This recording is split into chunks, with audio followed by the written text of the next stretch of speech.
बिस्मिल्लाहिर्रहमानिर्रहीम। अस्सलाम वालेकुम। आज मैं आपको बताऊंगी मसूर दाल पुलाव बनाने का तरीका। ये पुलाव बहुत ही मज़ेदार बनता है, तो इसके लिए आप वीडियो को पूरा देखें। अगर वीडियो पसंद आए तो इसे लाइक, शेयर और सब्सक्राइब करना मत भूलिएगा। अब चलते हैं और मिलकर शुरू करते हैं अपनी आज की रेसिपी। इसके लिए आपको चाहिए मसूर 1 कप। इसको आप साफ कर लें और फिर आप इसको भिगो लें। 1 कप मसूर के लिए आप 2 कप चावल ले लें। चावलों को आप एक साइड पर रख दें। अब आप मसूर को साफ करके इसको आप भिगो लें।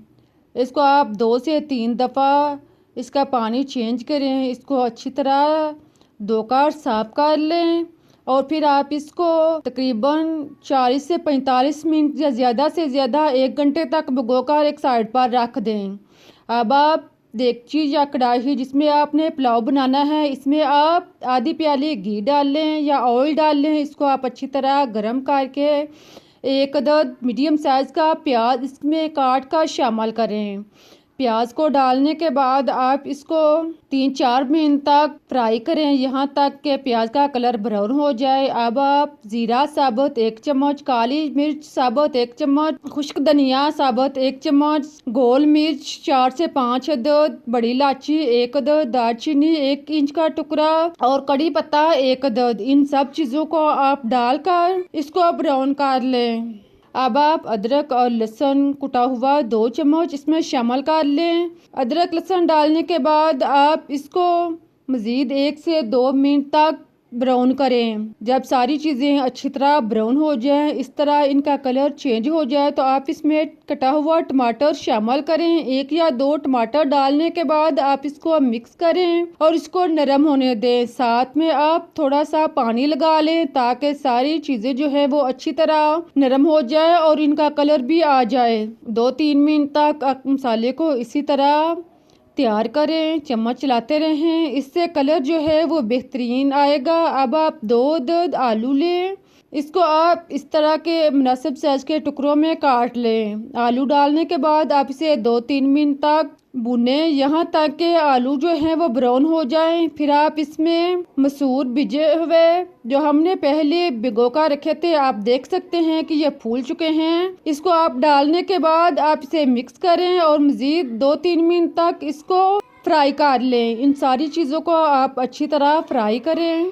साथ में आप हरी मिर्च 4 से 5 अदद शामिल कर लें। साबुत हरी मिर्च डालने के बाद अब आप कुटी हुई सुरख मिर्च 1 चम्मच, पीसी सुरख मिर्च आधा चम्मच, हल्दी पाउडर आधा चम्मच शामिल कर लें। फिर आप 1.5 चम्मच नमक या टेस्ट के मुताबिक डाल लें। इन चीज़ों को डालने के बाद आप इसको मिक्स करें और सारे मसाले को आप 2-3 मिनट तक भून लें, यहाँ तक कि मसाला जो है वो अच्छी तरह भुन जाए और तैयार हो जाए। आप देखेंगे कि जब घी ऊपर आना शुरू हो जाए और खुशबू सी आना शुरू हो जाए तो आप समझें कि सारे मसाले जो हैं वो तैयार हो चुके हैं। फिर आप इसमें पानी शामिल कर दें। पानी आप चावलों से 2 गुना डालें। पानी डालने के बाद आप चम्मच चलाकर इसको मिक्स करें और साइडों से आप अच्छी तरह बर्तन को साफ कर लें। अब आप इसका ढक्कन बंद करके इसको आप इतनी देर तक पकने दें कि मसूर के दाने जो है वो गल जाएं। 7-8 मिनट के बाद आप चेक करें के दाने जो हैं वो गल चुके हैं, मसूर जो है वो नरम हो चुकी है। आप चेक कर लें, अगर दाने जो हैं वो नरम हो चुके हैं तो आप इसमें चावल डाल दें। अगर दाने सख्त हैं तो आप इसे मज़ीद 2-3 मिनट तक पका लें। चावल डालने के बाद आप चम्मच चलाएं और चावलों को अच्छी तरह मिक्स कर लें। चावलों को मिक्स करने के बाद अब आप लीमू के टुकड़े 4 से 5 अदद इसमें शामिल करें। इसको भी आप मिक्स कर लें।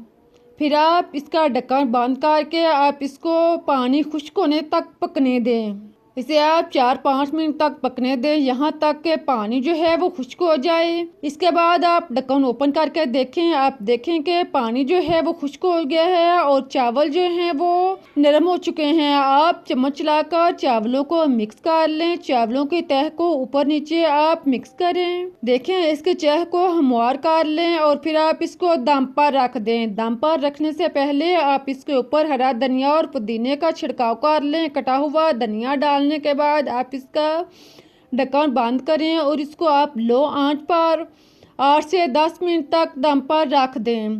8-10 मिनट तक आप चूल्हा लो रखें। इसके बाद आप चूल्हा बंद करके 4-5 मिनट तक इसी तरह पड़ा रहने दें।